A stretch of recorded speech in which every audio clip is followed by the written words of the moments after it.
Oh, that's awesome to see so many here already. Thank you for joining us. Who's an author? Ken? Who's a founder? No. Who's an aspiring author who wants to write a book? Great, great.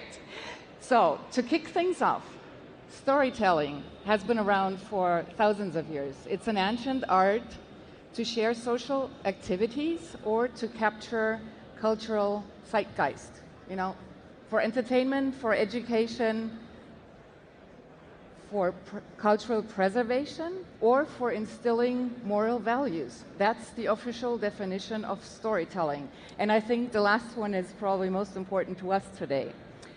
So fast forward, Amen. How do you envision a future in which AI plays a role as a muse or a collaborator for us to create content and storytelling? I think a muse is a good way to describe it.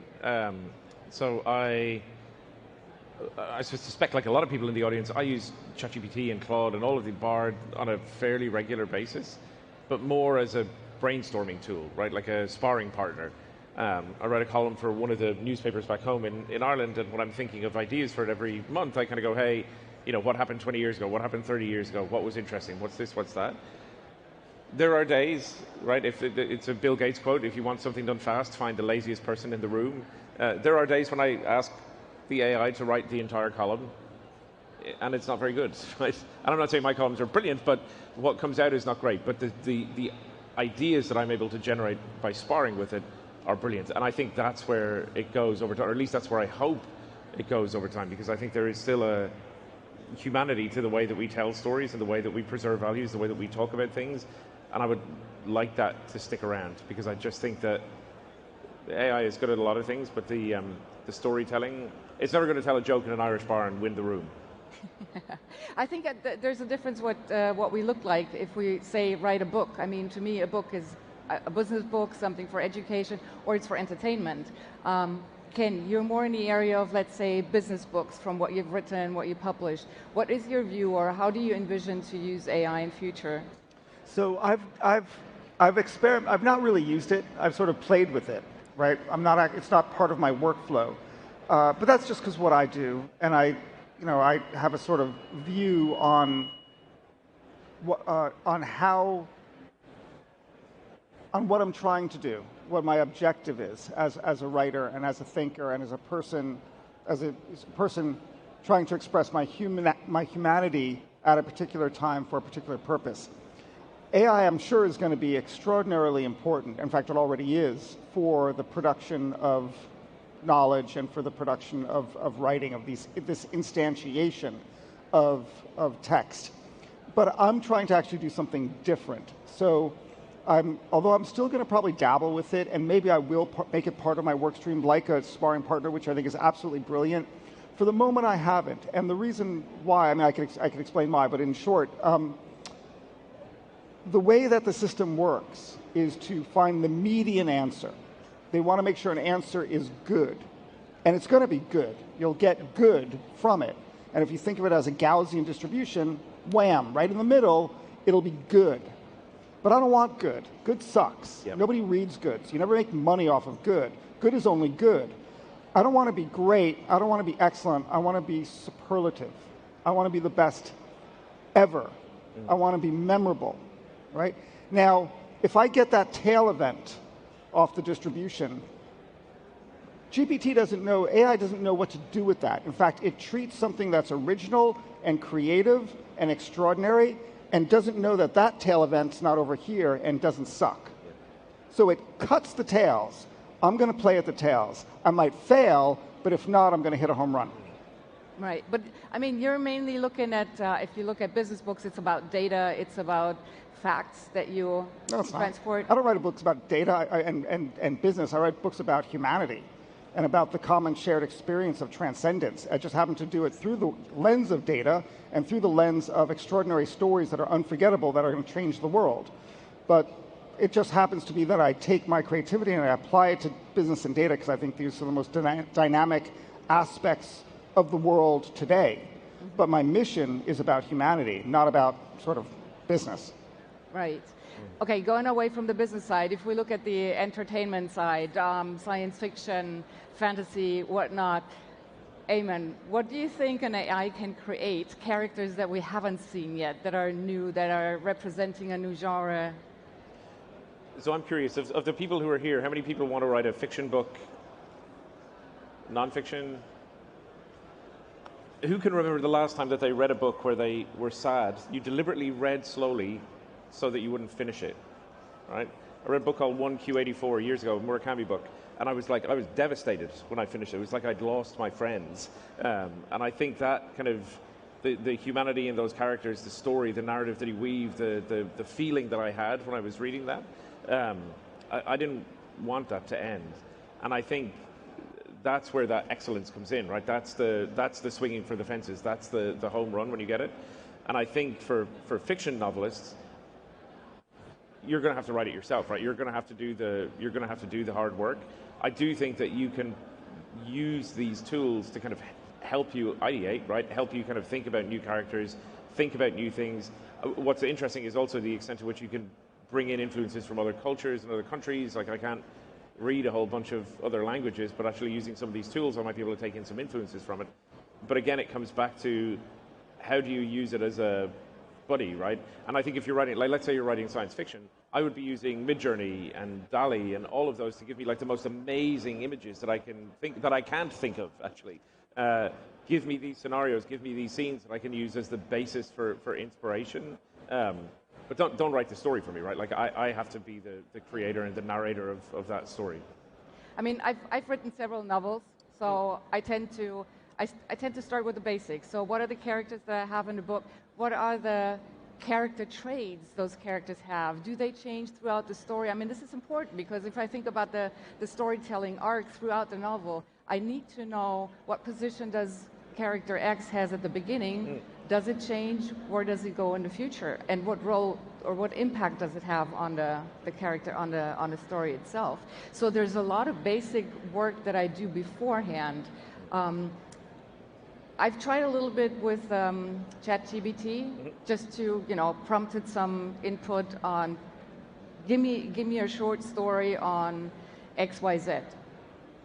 And frankly, I got the output, and I don't know how many of you have tried that before, but I got the output, and when I edited it, it took me as long as I would have taken me to write the story myself. I mean, that's my personal experience.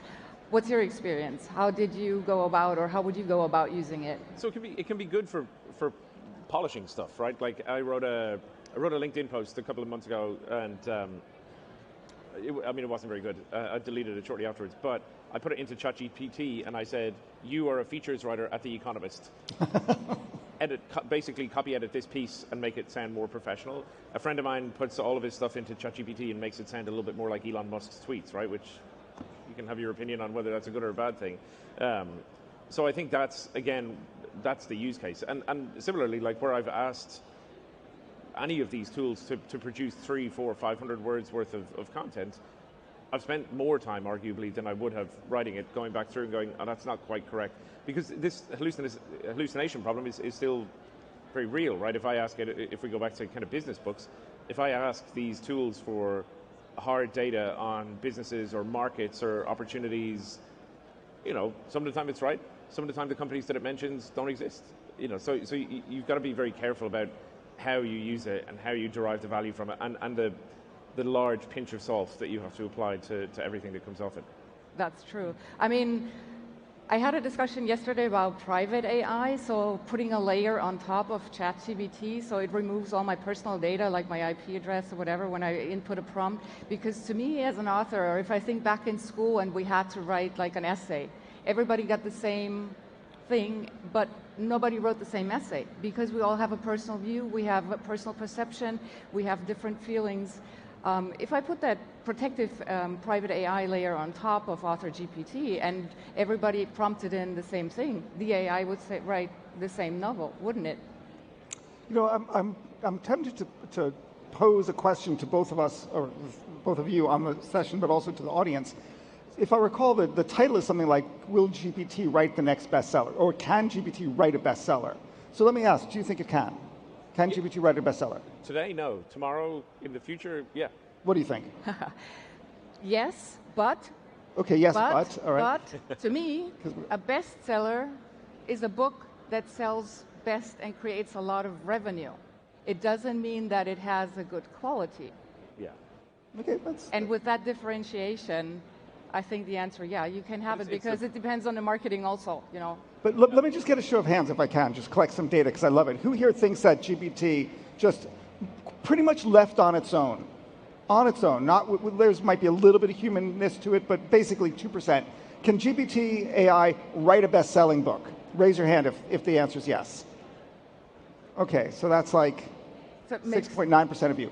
Who here says like, no way, not going to happen? Absolutely not. There's something about humanness. Okay, so probably not much more, but a little bit more. And the rest of you are sort of undecided and sort of checking it out or on your phone. Okay, I sort of see it both ways. I mean, I think that the answer is, look, anyone, all you have to do is take a dictionary and sort of put it into a blender, and you'll get words and sentences. You can write something, and some of the times it's going to be okay. So I think you're going to be able to get books of very good quality through AI. But to get to that tail end, that tail event of something that's exceptional, that makes a big contribution, no chance. Because it's going to require the imagination and originality of a human being. Again, they're going to fail, but they're also going to produce greatness. Yeah, absolutely. I mean, I can tell from my own experience. With a co-author, I wrote a spy novel, and we developed chapter by chapter. The story was based on real events because I took part as a journalist in an EV rally, and I noticed all the little events that were happening, and then chapter by chapter, we were deciding, okay, where can we put this piece? What is happening today? How does it relate to that? And I think an AI will not be capable of that because you need that creativity that we humans have, and you also need the lateral thinking. And if we rely on an AI too much, we take that capacity that we have away from us. Yeah, I mean, an example of that, just to sort of for the audience, John le Carré's book, The Spy Who Came In From the Cold. Do people sort of know it? Okay, I don't want to give you a spoiler alert, but it's been described by Graham Greene. Not only is it described as the most important spy novel ever written, it sort of launched the genre of the spy novel, but Graham Greene referred to it as intricately built as a Swiss watch. Yeah. And what he means by that is, and this launched John le Carré's career, is that the whole first half is a little bit boring. Yep. Right? It's about a guy who sort of who leaves the spy service and then is down on his luck. And then by the second half, there's a phase transition. And suddenly everything that goes on in this half has a direct link to everything that happened in the previous half, but you never know what was true or not, or what was deliberate or not. Until by the end, you're only sure of one thing, that something really deep is happening here, and you're a schmuck who has no clue what's true or not, that you are the sole loser in all of this, because the main character doesn't know what's true or not either, and he is the spy. Okay, so to have done that, these cross connections, is so elaborate and requires a symbolic reasoning and a sense of deception, deliberate deception, where some things are going to be true and some things are not. And even if we were to press John le Carré and ask him, you know, what was this meant to be, like, was this true or not? Did this really happen? Was this an accident or was this deliberate? Was this a ruse? He might say, I don't know. Right? I didn't actually go that far into it. Or he'll say, well, actually, I think it was this way. But we don't know. That's why we can still interpret Shakespeare years later and interpret it at a level that Shakespeare himself never would have even thought about it. Right? But it's baked into it because it's part of our shared experience of common humanity, of this symbolic way of appreciating the world that I don't think AI is going to get to. Yeah. I do think, like, one point on it, we talked a little bit about, like, the word bestseller, right? I think you could train one of these LLMs on every Dan Brown novel and every airport novel that's like the something secret or the blah cabal. It's like, imagine, you know, you are an author, you are writing a book about a shadowy cabal inside the Vatican that is doing blah, blah, blah, blah, blah, blah, blah. And it would produce a book that would probably sell 1 million copies. Yeah. Right? Like airport, like the kind of thing that I will probably buy at the airport on the way home tonight that's like chewing gum, right? But it's like Bach. But great. Dan Brown is formulaic. Yeah. That is definitionally. So AI should be fantastic at doing that. But Le Carre, like, will it get to that level? Like that I think is that excellence versus kind of mediocrity. Yeah. Thank you for that point, because it was just the perfect way leading to my next question, because I want to switch. We've talked about the technicality. Are we believing that AI can write a novel? But there's a second side to the coin, and it's an ethical aspect. So if we look at AuthorGPT, or GPT Author, which was called by the MIT guy who created it, it's not just ChatGPT, but I believe he also added a few other AI engines to include it. AIs need to be trained. Where did the data come from? It came from authors. I'm pretty sure many of you have seen the news, the Author Guild. 1,000 authors, including John Grisham, George R.R. Martin, best-selling authors, are suing OpenAI for using their data unsolicited, for not paying them for that.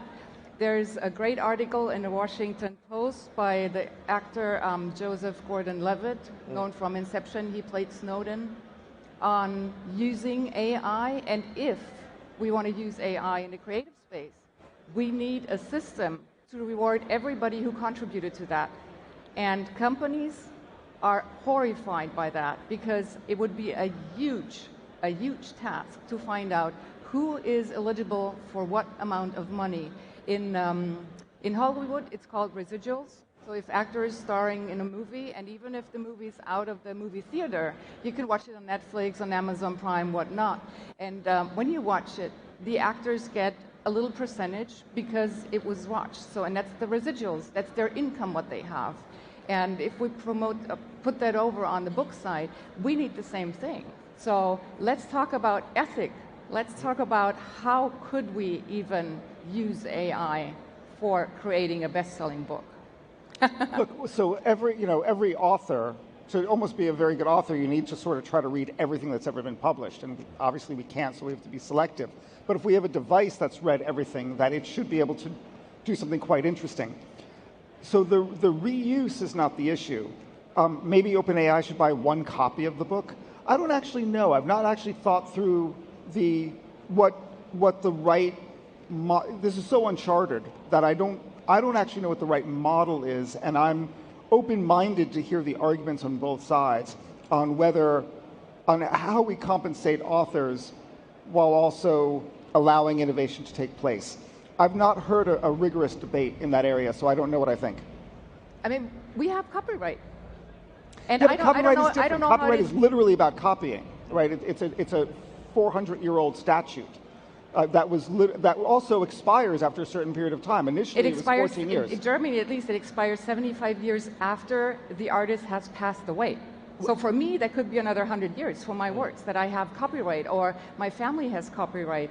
And there's a reason for that. I mean, I put a lot of amount of hours into it. If you write a novel, you put a lot of amount of work into it. You should be rewarded for that.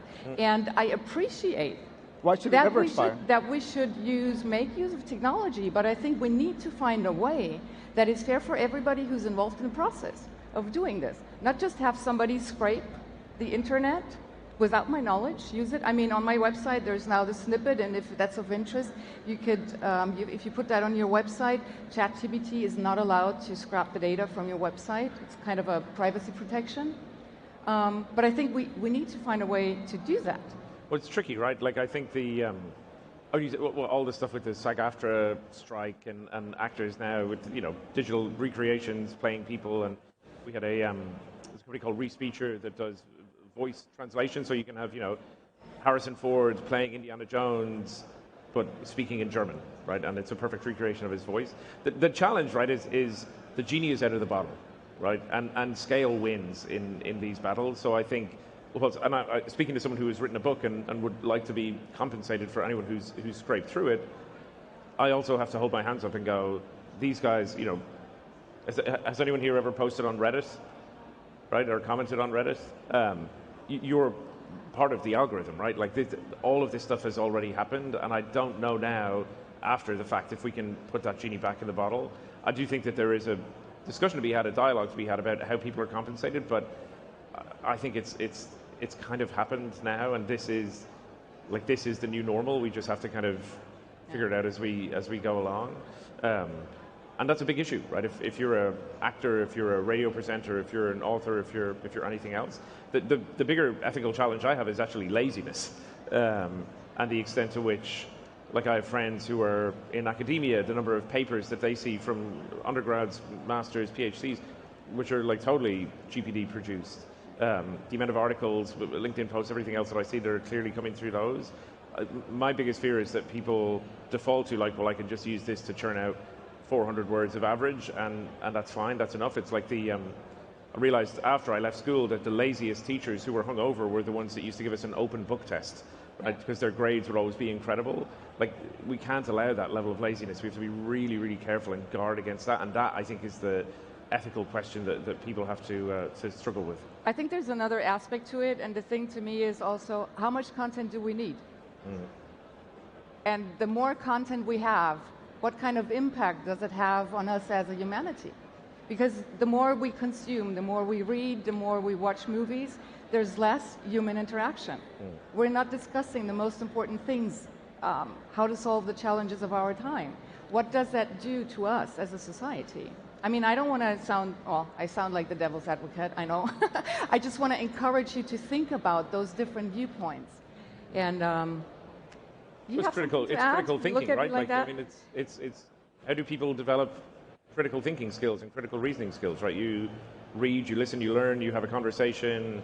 You don't always agree with everyone's point of view, right? You know, there's a lot of assholes in the world. Yeah, I mean, we had a similar debate when it came to the calculator. Would we lose math skills? And the answer is, yes, we did, but. And the but was more important. The trade-off was we were able to answer much more complex problems, and ordinary people could do that. So we had the societal gain that was extraordinary with the calculator and then the computer. But the problem, and where the analogy breaks down, is GPT is not like a calculator. The expression of ideas is not simply about its expression, but about clarity of thinking. And the process of writing is about to hone one's own thoughts. Will we have a society in which our idea space winnows, literally narrows, and is thwarted because we have outsourced some of our cognitive abilities in terms of the expression of those ideas, not the formulation of it? And I think that's a serious problem. It's probably going to happen, and I think we have to get used to it. We might have a politics and a society in which we are not able to generate new, complicated ideas. I agree on that point with you, and I think it's very important to own your own thoughts. What I also think is, it is very rewarding if you write it yourself. You know, if you have a chapter that's finished, wow, you've done it, the next chapter. And then if you hold the final book and you know you did it yourself, you can be so proud. You can look into the mirror and say, that's my work. So as a last word, I'd like to encourage all of you who are authors, who are inspiring authors, think about that. What do you want your legacy to be? Real or artificial? Thank you so much. Thank you. Thank you. Yeah, great.